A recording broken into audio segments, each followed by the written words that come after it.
But it's not reapplication. It's not there's a difference. Yes, there's a difference. Mm-hmm. So they will have to re-enroll. So our family development workers, they kind of already have their list who is set to return the following year.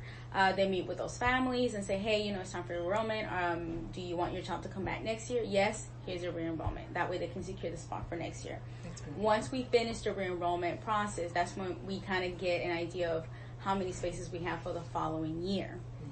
And that's when we begin, everybody begins new applications mid-April, just about. Always April is the month. Very good. And last question, well, there are two more.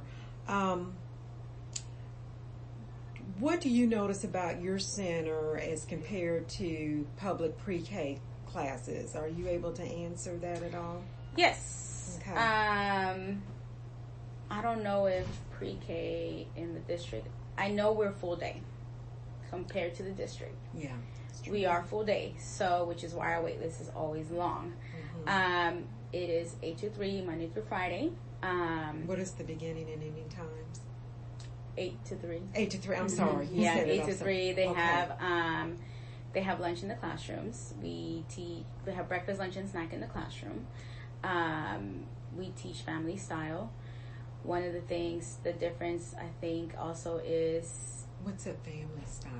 So they all sit at a table, and the food is in the middle, and they all take turns serving because we're teaching them how to, take the initiative and helps and develop independence, motor right? skills as well. Right.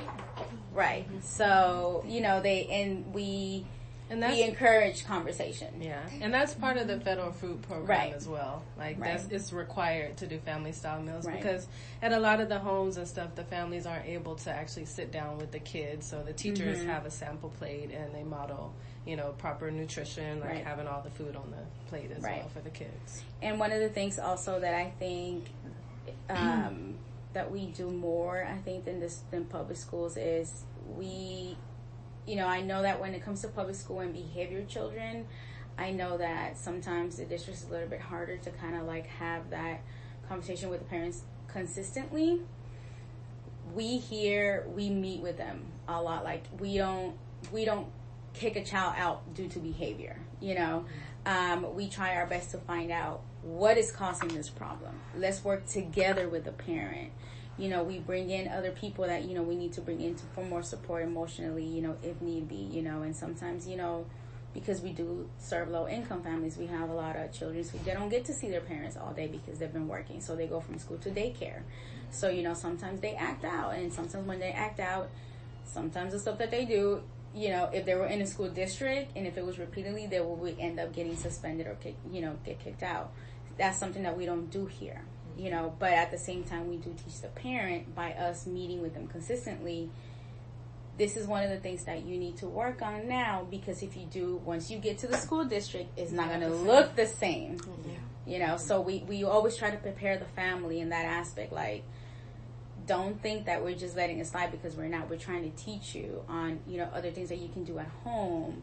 Especially because they don't, one of the biggest things that they lack is structure and routines. And to them, a kid, that's what they want. They're not going to tell you, but that's what they want, because you can see a difference between a kid who has structure and a kid who doesn't. Yeah. Very good. And then,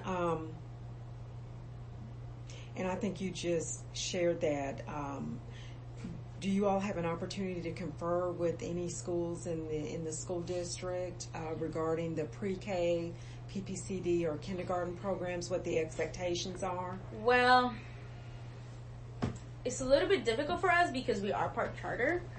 So we always have to keep in mind that because we do have our own special education department, there's certain, we know what we offer. And it's something that when we do have a meeting, we cannot tell a parent like, hey, go to this school district, because technically that will be, contradicted because they're already enrolled in a charter school here. I feel that because we are a nonprofit, our resources when it comes to special education is not as much as a public school, of course, So I've always encouraged parents who already come in with paperwork from public schools, like with an IEP, for special ed, I always encourage, like, if you're able to stay with them, do so, because depending on the disability, because, if it's speech, we offer that, but we do have some cases where, some students are severe to where, it's severe autism to where we know what we can offer and we know what's limited. It's like, and our main goal has always been the child's, well-being. Okay. Mm-hmm. I mean, at the end of the day, we're here to help the child and the family, so. Okay. So how do you make a determination to ask the parent or the family to go to the district? Well, we can't do that. Oh, okay. By law, we can't do that because we are charter. Okay. It's kind of like A-Leaf saying, "Oh, we can't offer you this. Go to Katy ISD." You see what I'm saying? Yes. Mm-hmm. So, our special ed department cannot, have the conversation with the parents. Sometimes the parents will ask. Now, if they ask. Like, what is the best option? Right. Mm-hmm. So, and we can determine based on the child's needs. Right. Mom, so at the end of the day, is your choice. Right. Mm-hmm. We always give them, like, this is how it will be here, and this is how it will be with the ISD. Okay. At the end of the day, it's your choice. Mm-hmm. What do you want to do? I cannot tell you what to do. Mm-hmm. So, but we do work very closely with A-Leaf, especially because, our center is within the A-Leaf district. So we always, when it comes to transition is one of our biggest things.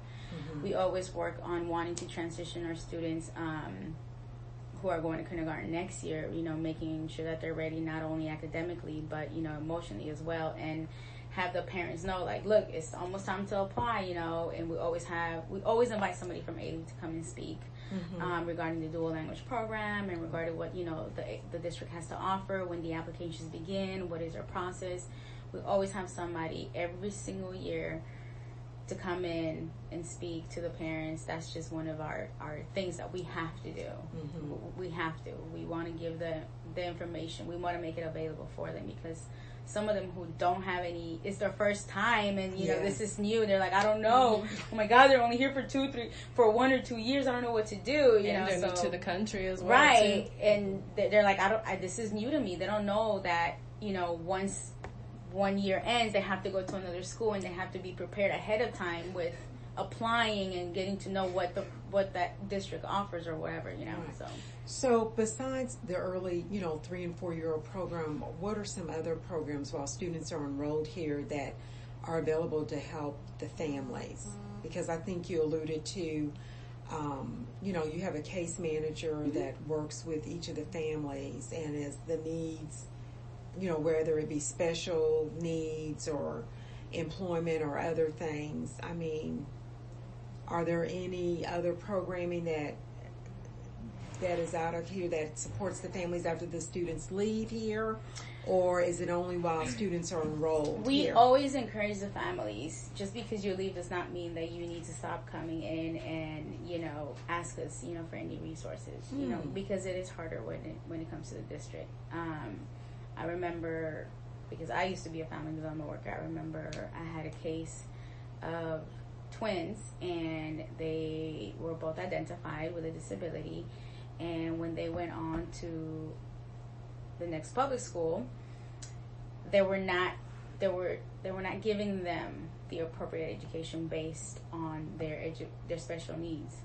And because we always try to stay connected with the families, she was able to say, what are my other resources? What can I do? Because when she tried to do that at the school district, they weren't giving her the answer like she needed, what to do. So one of the things, like I said, we don't want to hinder them by doing the work for them. We just teach them how to advocate for themselves and for their students, for their children. So, they always come back and say, hey, I need help with this, or, but we always try to stay connected with other programs. Like, for example, when it comes to behavior, we have a partnership with the Pelchins. We have people coming in from Escape to do parenting classes here. The Houston Library, who comes in, they not only, we do resource fairs for the parents, that way they know that there's so much out there, especially when it comes to legal help as well. You know, families who are undocumented